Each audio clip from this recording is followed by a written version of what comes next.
Chafadzo, before we went on the break, you were teaching us how there is a framework in which the government actually borrows to say, oh, Kanavachi borrower, is it relevant to their capacity to pay back?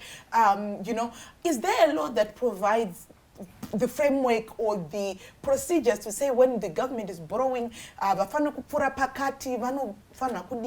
there is, if you can just quickly tell us about that. In terms of our constitution itself, Section 300 of our constitution talks about all the discourses around how the government should borrow, how the parliament should oversee the borrowing. And then it also provides that an act of parliament should be in place that governs the whole borrowing, including borrowing for local authorities, for state-owned enterprises. And hence the Public Debt Management Act of 2015. Oh, great. Which is also sets clearly in terms of the provisions in which the government should borrow. Like I've said before, the government should not exceed 30% of the previous revenue in a previous year. And it also goes on to say, even if you are going to guarantee loans for parastatals, for state-owned enterprises, that loan should not exceed 40% of your previous revenue as well. So it also goes on to even explain the conditions or the reasons why the government should borrow, which includes probably a government wants to set up a big infrastructure project, and in that basis, its national pace is not fully funded to ensure that that comes to fruition. So it also have to go back and borrow so that we fund that particular project. And in that borrowing, the government should also ensure that within the time frame where the government has to repay, it should be able to generate enough resources for that repayment. The government should also ensure that the borrowings that they make are also benefiting all the citizens of Zimbabwe. And if a government borrowing does not benefit citizens, then it means the parliament will not approve. So there are both legal instruments and also institutions that are supposed to monitor the way the government oversight role, which is the parliament. Probably the Public Debt Management Office, which is a technical office within the Ministry of Finance, which is responsible for both negotiation of the loans and also monitoring the performance of those particular loans. I just want to, I could talk more about the issue of that office being in the Ministry of Finance, but I just want us to talk about how Janet has already informed us that the government has to borrow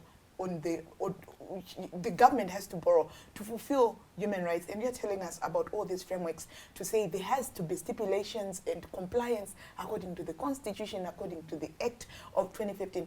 How do citizens participate in ensuring that, number one, the government is borrowing for real to fulfill the human rights, and number two, that we are not going over the top around in terms of the frameworks that are provided by the law. Janet. Okay, thank you very much, Nyari. Like you have rightly indicated, when we started, we said that the government does not just borrow, they borrow on behalf of the citizens, which means there is a contract somewhere. It could be a social contract between the citizens and the government, because the citizens are the taxpayers. They are the owners of the resources that then the government is in custody of or administering. So definitely there is the issue of the citizens' role within the public framework, and they are also the rights holders, mind you. They are the ones who have to enjoy these rights.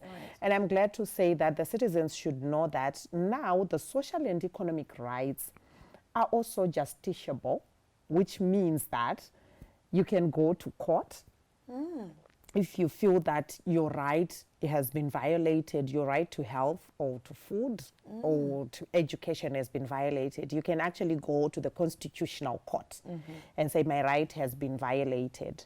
So which means it has been actually now upon the rights holder, herself or himself, to ensure that their rights is being progressively or is being given adequate attention in terms of allocation of resources. So the Constitution provides for that, which means it is an avenue that citizens can actually use of approaching the Constitutional Court over a right. The Constitution has also put in the issue of administrative action, the just administrative action. So where the government is not in a position to provide a service, an administrative service, a citizen can approach actually the administrative court as well. In terms of, no, I went to the hospital and they told me that I could not be attended because I didn't have a user fee. But the Constitution is very clear, primary health care, someone cannot be turned away from a clinic or from a hospital. So which means it is also an avenue that has been provided. From a public clinic in a public hospital or any hospital? Those are the public hospital, yes, that the way our resources are. You cannot be turned away, actually, to receive that primary health care. No one can be turned away according to the Constitution. So you can also approach it, an avenue that you can go to. Quickly, Janet, sorry, to the issue of, you said public court. Did you say public court? I said the Constitutional Court, the administrative court. So the which one is this briefly? Because I need to go to, in the interest of time. So these are within the judiciary system. Because I want you to just tell us, as simple citizens, where do we go to? Yes. Yeah.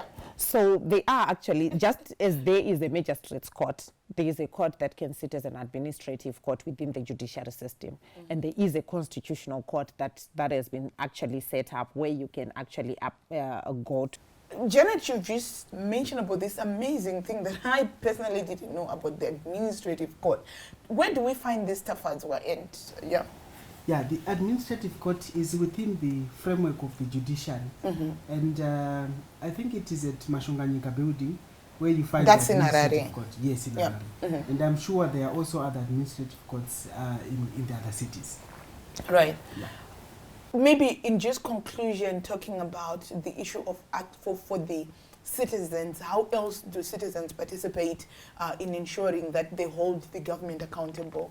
Yeah, citizens have a right to participate across the whole budget cycle, from policy making to policy formulation and also the implementation of the budget.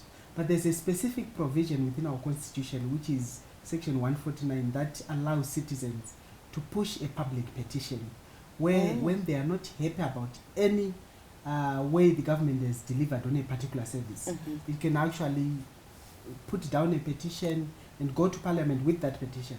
And the good thing about the petition is that the parliament is a responsibility to respond to that specific issue within a given time. Good. So this is one of the key tools that citizens are not taking advantage of in order to hold the government to account.